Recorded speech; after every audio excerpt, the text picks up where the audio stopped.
নমস্কার বন্ধুরা, কেমন আছো সবাই? আশা করছি সকলেই ভালো আছো। তো এখন বাজে 6টা, আমি 5:30টায় ঘুম থেকে উঠেছি। উঠেই সংসারের সমস্ত বাসি কাজ সারলাম। আর এই যে জামাকাপড়, অনেকগুলো জামাকাপড় ধুয়ে দিয়েছি। তো এই যে রান্নাঘরে চলে এসেছি, আর এখন একটু বসাবো সুজি। তো 1 চামচ ঘি দিয়ে দিয়েছি কড়াইতে, আর দিয়ে 2টো তেজপাতা আর এলাচ দিয়ে দিয়েছি। তো সাদা তেল দিয়েও সুজি করা যায়, তো আমি যেহেতু ঘি আছে একটু ভাবলাম ঘি দিয়েই করি। তো এই যে 1 বাটি সুজি দিয়ে দিলাম, দিয়ে একটু নাড়াচাড়া করে ভেজে নেব। তো গ্যাসের জোরটা একটু কমিয়েও দিয়েছি, সুজিটা একটু লাল করে ভেজে নেব। তো সুজির সাথে লুচিও ভালো লাগে আর রুটিও ভালো লাগে, পরোটা, রুটি, লুচি, মানে এই সমস্ত সুজির সাথে বেশ ভালো লাগে খেতে। তো এই যে সুজি ভাজা হয়ে গেছে, আমি এই যে কালকে দুধ ছিল একটু, এতে জল দিয়ে তো দুধটা দিয়ে দিলাম সুজিতে। তো দিয়ে সামান্য একটু লবণ দিয়ে দিয়েছি, আর এবার একটু ফুটে উঠবে।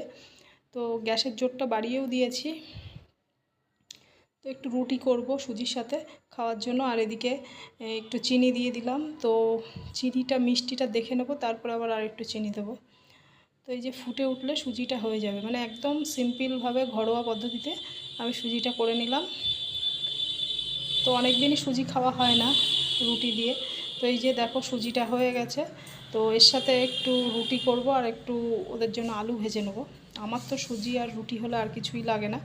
তো এই যে তাড়াতাড়ি করে একটু আলু ভেজে নিচ্ছি, আর এই যে রুটি করে নিচ্ছি, কারণ মিষ্টুর বাবা এসছে 10টার মধ্যে খাবে।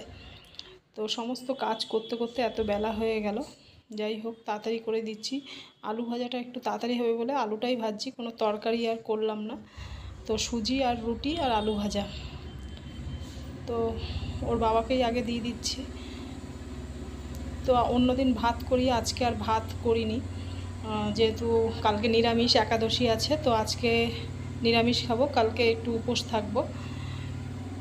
তো রুটি হয়ে গেছে, তো ওর বাবাকে আগে দিয়ে দিচ্ছি।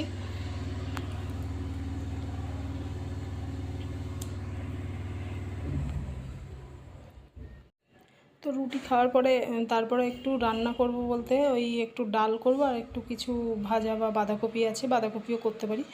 তো এই যে সবাইকে দেওয়ার পরে আমি খাচ্ছি রুটি আর সুজি, বেশ ভালোই লাগছে, সুজিটা খুব ভালো হয়েছে।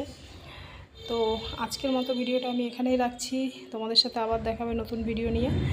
তো ততক্ষণে ভালো থাকবে, সুস্থ থাকবে। নমস্কার।